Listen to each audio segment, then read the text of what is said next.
Pelaku pembunuhan terhadap lansia laki-laki berinisial MS 65 tahun yang tergeletak dengan luka robek pada kepala sisi belakang di pinggir Jalan Raya Darmo Permai 2 nomor 21, Sukomanunggal, Surabaya pada Sabtu 5 April 2025 merupakan anak pertamanya sendiri berinisial AUO 22 tahun.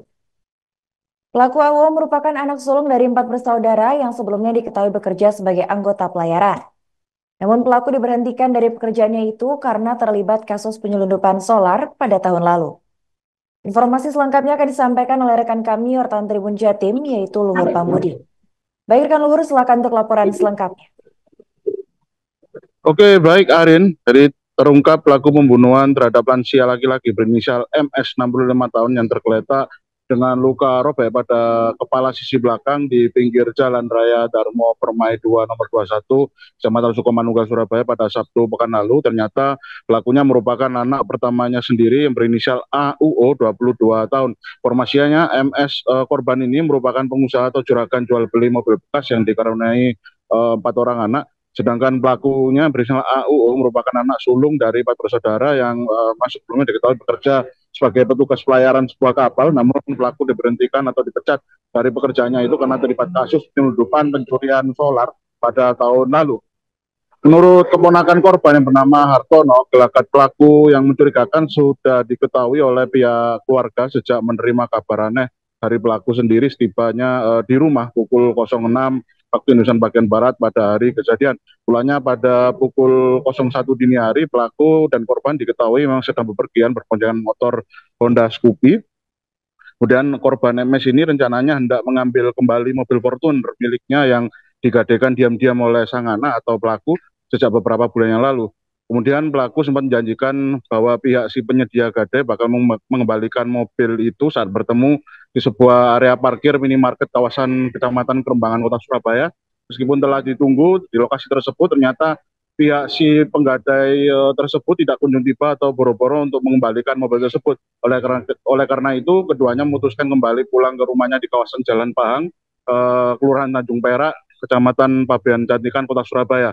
Menurut Hartono, kerabat dari korban ini, alasan itu ternyata cuma akal-akalan dari si pelaku yang enggan mengembalikan mobil tersebut kepada korban.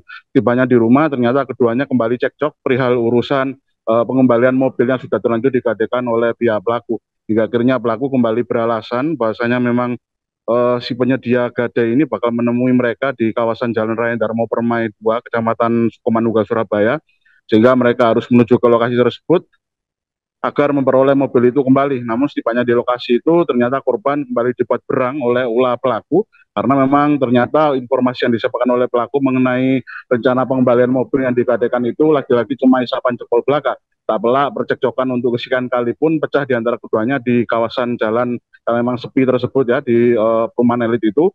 Menurut Hartono, saksi atau kerabat korban itu di kawasan jalan tersebut si pelaku akhirnya mengeksekusi korban.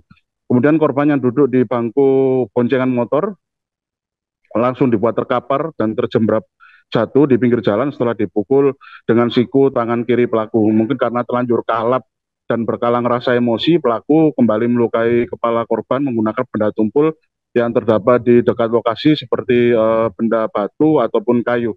Setelah melakukan atau mengeksekusi korbannya, eh, pelaku lantas kembali pulang ke rumahnya mengendarai motor Honda Scoopy dan sampai di rumah di kawasan Kecamatan Kerembangan itu atau Kecamatan Pabean Cantikan itu sekitar pukul 06 dan si pelaku kembali ke rumah dengan membawa tas korban dan setibanya di rumah ternyata pelaku menceritakan narasi kronologi rekaannya sendiri yang menyebutkan bahwasanya sang ayahanda tewas usai terlibat kecelakaan parah di lokasi tersebut.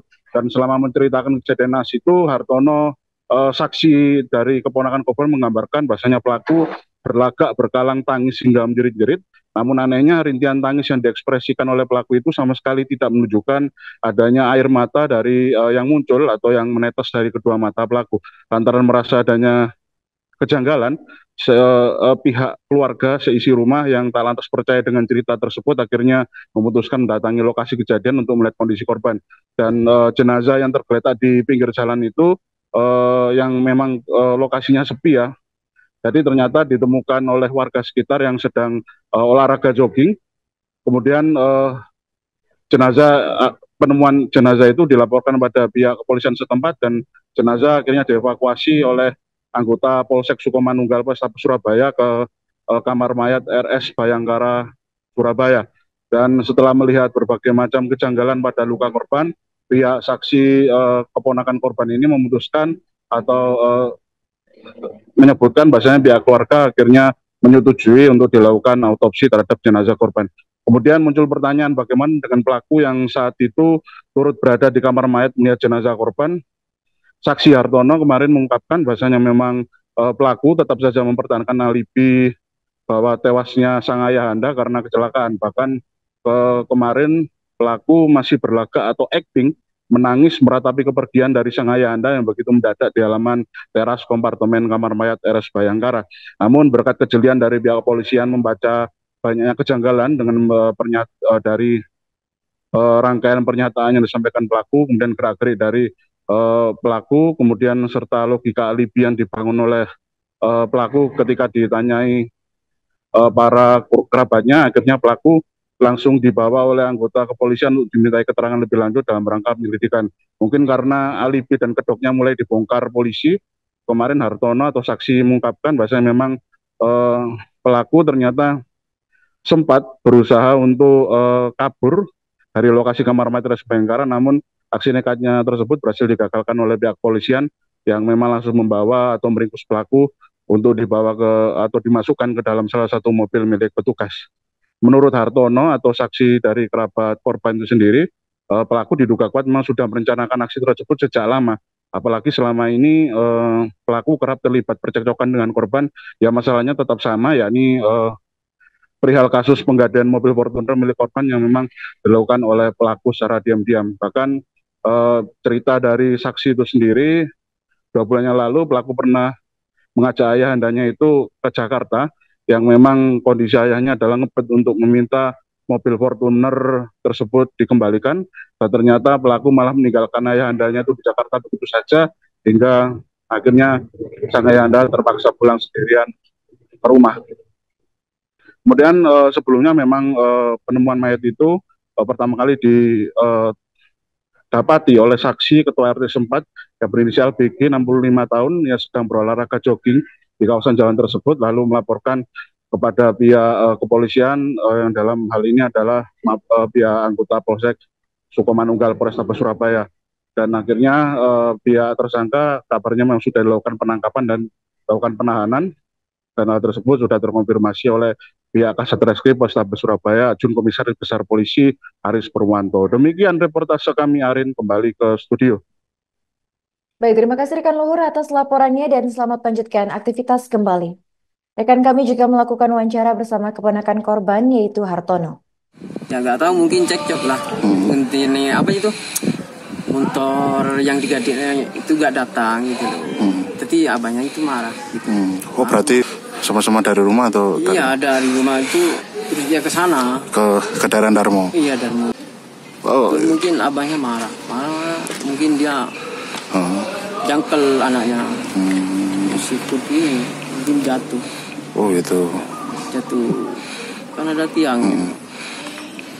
Disikut naik motor itu ya? Iya. Mungkin kepalanya pusing.